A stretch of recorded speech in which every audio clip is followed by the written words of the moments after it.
1932 के खतियान के बात करने वाले लोग क्या 60-40 के आधार पर जो नियोजन नीति बना रहे हैं, जो रघुवर दास जी ने 1985 बनाया था कट ऑफ डेट, उसको भी हटा करके आप 2023 का कट ऑफ डेट लागू कर रहे हैं 40% लोगों के लिए। यह झारखंड के लिए शर्मसार करने वाला नियोजन नीति अगर आप लाएंगे तो झारखंड में आग लग जाएगा। झारखंड को बर्बाद होने से कोई नहीं रोक सकता है। यहाँ के युवा को बर्बाद होने से उनके भविष्य को कोई नहीं रोक सकता है महोदय। और कहा क्या कि हमने सर्वे करा लिया। फर्जी सरकार, फर्जी सर्वे, ऐसा होता है महोदय? आप वही ऑप्शन क्यों दिए, तीसरा ऑप्शन क्यों नहीं दिए? सरकार की मंशा नियोजन देने की नहीं है। सरकार अब 5 लाख नियोजन देने की बात जो बोली थी वो मिथ्या साबित हो रही है, ढकोसला साबित हो रही है महोदय। ये 60-40 की सरकार है। ये सरकार का नाम बदल करके 60-40 का सरकार रख देना चाहिए। हम देखना चाहते हैं यहाँ के लोग खतियानी लोग हैं कि नहीं, कि सभी मारे गए। यहाँ के खतियानी के बच्चों को नौकरी मिलना चाहिए कि नहीं मिलना चाहिए, बताओ। और जब हम नीति बना रहे थे तो ये लोग हमारे नियमों को असंवैधानिक बताते हैं। झारखंड 1932 का न्यूज। अभी झारखंड में 1932 की खतियान को लेकर यहाँ पर झारखंड सरकार ने बड़ा खुलासा किया है, जिनमें कि बता दें झारखंड में 1932 खतियानी नियोजन नीति को राज्यपाल के द्वारा से वापस कर दिया गया है, जिनके कारण से झारखंड के सीएम हेमंत सरकार भड़के, जिनमें कि 1932 की खतियान आधारित स्थानीय नियोजन नीति संबंधित विधियों को राज्यपाल ने लौटा दिया वापस और बताया असंवैधानिक। राज्य ने 1932 की खतियानी स्थानीय नीति को अब यहाँ पर असंवैधानिक बतलाकर वापस कर दिया गया, जिनके कारण से झारखंड के सीएम हेमंत सरकार को बड़ी झटका लगा है।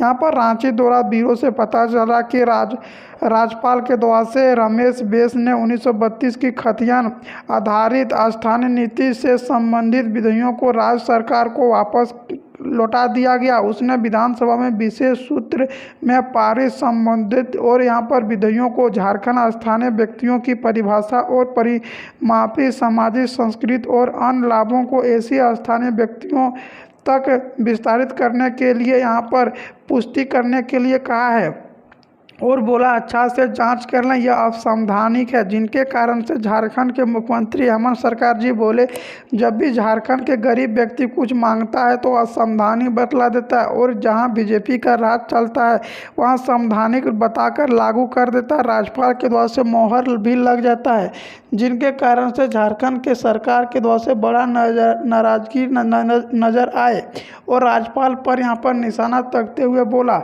विधानता लौटाते समय यहाँ पर राज्यपाल ने कहा कि राज्य सरकार इस विधानताओं की गंभीरपूर्वक समीक्षा करें। यह संवैधानिक के परिधानों एवं सर्वाधिक उच्च न्यायालय के आदेश के स्वरूप है और इनके अनुसार जब राज्य में विधानसभा को यह शक्ति ही प्राप्त नहीं है तो ऐसा मामले में कोई विधानता पारित नहीं कर सकती है। तो इस विधानताओं पर गंभीर प्रश्न उठाया है, जिनमें कि बता दें झारखंड के सीएम हेमंत सरकार ने 1932 पर ही यहाँ पर नियोजन नीति को जोड़ने के लिए काम कर रहे थे, लेकिन झारखंड में राज्यपाल के द्वारा से असंवैधानिक बतलाकर वापस कर दिया गया और जिनमें कि यहाँ पर नियोजन नीति का काबू बनाने के लिए राज्य केवल संसद के पास है, जिनमें राज्यपाल ने इस संविधान को अनुच्छेद 16(3) का हमला देते हुए कहा कि मात्र संसद को यह शक्ति प्राप्त है। यह विशेष प्रावधान के तहत अनुच्छेद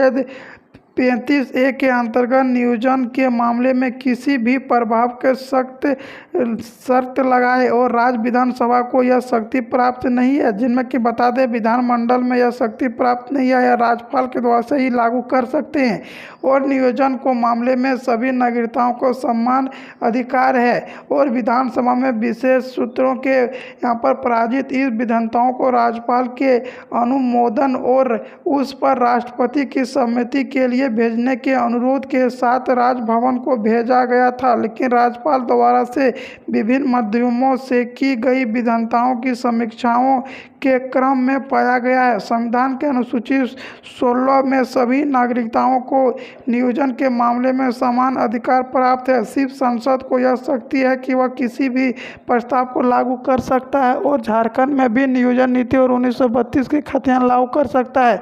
लेकिन बता दें, झारखंड में अभी 5 लाख पदों पर भी वैकेंसी खाली है। अगर झारखंड में नियोजन नीति और यहाँ पर 1932 दोनों ही अगर जोड़ दिया जाता है तो झारखंड के मूल निवासी आदिवासी को इनमें 90 और 10 का नियोजन नीति देखने को मिलेगी। अभी फिलहाल के लिए 60 और 40 का नियोजन नीति लागू किया है। अगर 90 और 10 नियोजन नीति झारखंड में लागू होता है तो मूल निवासी आदिवासी को इनमें 90% नौकरी मिलेगी और जो बाहर का छात्र रहेगा उनको सिर्फ 10% ही नौकरी झारखंड के सरकार के द्वारा से दिया जाएगा। झारखंड के मुख्यमंत्री हेमंत सरकार जी ने बोले कि सभी नियमों को पारित कर दिया गया है। अब झारखंड में जल्द से जल्द 1932 का भी खतियान लागू होगा और 1932 के साथ साथ नियोजन नीति भी जोड़ दिया जाएगा। अब झारखंड में सब कुछ यहाँ पर पहले जैसा ही होगा और झारखंड में लगातार नियुक्तियों की बौछार देखने को मिलेगी झारखंड में।